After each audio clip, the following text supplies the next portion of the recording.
Em primeiro lugar, presidente Lewandowski, a memória.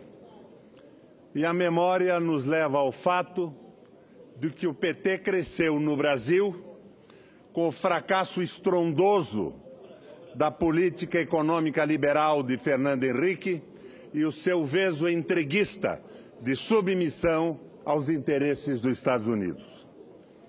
Nesta sessão, desde os primeiros momentos, os líderes dos partidos que me antecederam se transmutaram em governo e desclassificaram as intervenções da oposição por serem, como dizem, suspeitas, já que dilmistas ou petistas.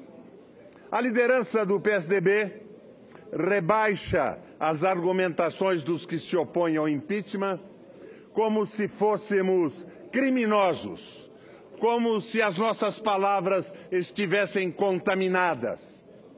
Como tem sido noticiado com destaque nos últimos dias, o principal executivo do grupo Odebrecht, Marcelo Odebrecht, acusa 35 senadores como beneficiários do Caixa 2 da empresa.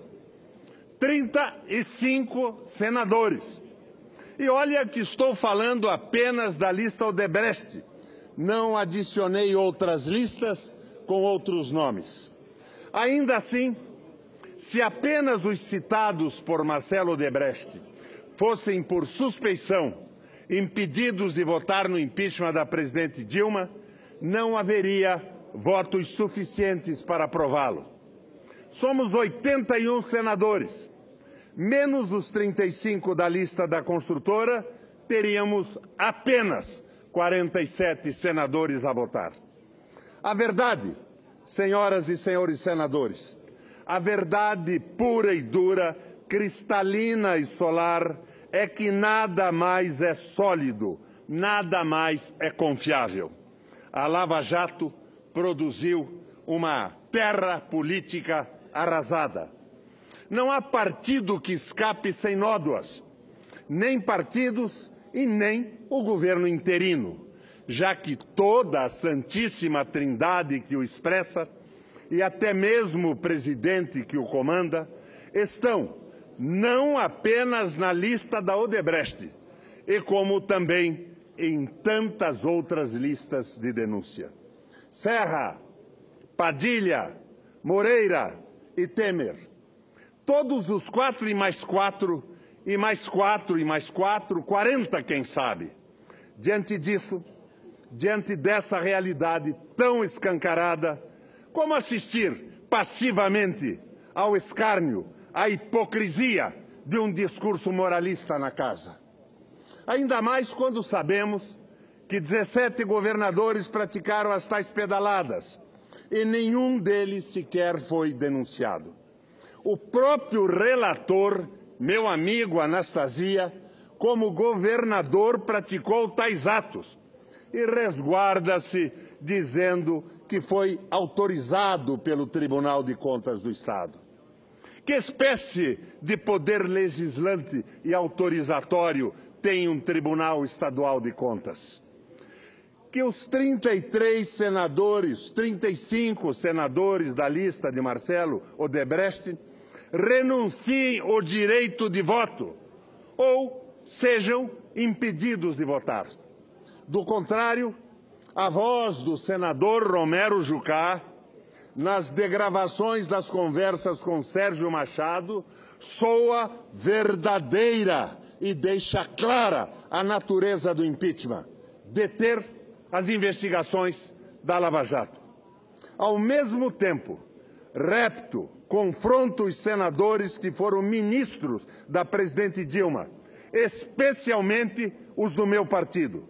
Não posso entender, presidente Lewandowski, que na mudança dos ventos, os senhores também mudem de opinião e abandonem um governo ao qual serviram com dedicação. Ainda mais que os senhores são testemunhas privilegiadas do caráter, da seriedade e da lisura da senhora presidente. Ou os senhores consideram que isto não tem nada a ver? que as qualidades morais e éticas da presidente não contam. E o que conta é o balanço das forças políticas, é o pêndulo da conjuntura. Bom, se assim for, vamos desmascarar de vez a fraude das pedaladas, que elas não sirvam de bengala para a patifaria que se comete nesse plenário. Sei, e quem não sabe, que muitas vezes tomar determinadas posições custa caro, paga-se alto preço.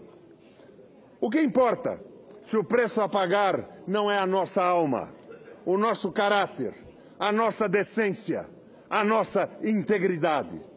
Nadar contra a corrente exige, sobretudo, coragem e retidão. Senhoras e senhores senadores, não venho aqui gritar fora Temer ou volte querida, porque devemos ir além, ultrapassar esta dicotomia. Quero ver derrubado esse processo pelo que ele tem de golpista, de nocivo, de ilegal, de fraudulento.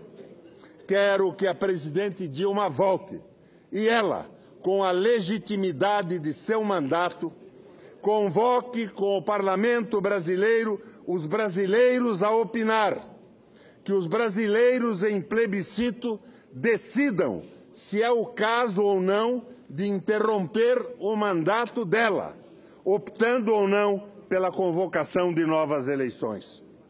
Se o impeachment, tendo como fundamento acusações ineptas, é um gravíssimo atentado à Constituição, a permanência da presidente até o final do seu mandato não contribui para a superação da crise que mantém o país em suspenso há tanto tempo. De volta ao Planalto, vejo a presidente comandando um governo de transição até a posse do ou da mandatária eleita ou eleito no pleito antecipado. Um governo de transição composto por brasileiros comprometidos com o desenvolvimento nacional, com a soberania nacional, com os trabalhadores, com fortíssimos e prioritaríssimos investimentos em saúde, educação, segurança e saneamento, com a retomada da industrialização, com a defesa do petróleo. Um governo que se oponha a esse ultramercadismo que fracassou no mundo e que tenta se refugiar em nosso país para a felicidade e proveito do capital financeiro global. Não há outra saída. Novas eleições ou morte. Morte da Constituição. Morte da soberania nacional. Morte dos direitos trabalhistas. Morte da universalização da saúde pública. Morte da educação pública. Entrega do petróleo. Primarização ad eternum de nossa economia. Morte das bolsas compensatórias e das cotas.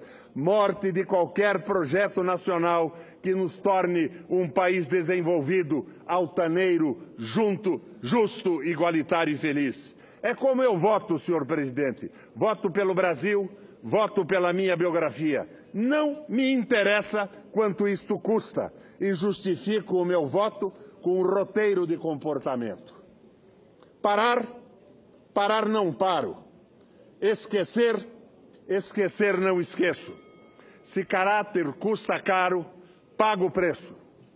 Pago, embora seja raro, mas homem não tem avesso. E o peso da pedra eu comparo à força do arremesso. Um rio só se for claro. Correr sim, mas sem tropeço. Mas se tropeçar não paro e nem mereço. E que ninguém me dê amparo, nem me pergunte se padeço. Não sou nem serei avaro. Se caráter custa caro, pago o preço. O autor é Sidônio Muralha, um poeta português que se refugiou da ditadura do Salazar em Curitiba, a capital do meu estado. Obrigado pelo tempo, presidente.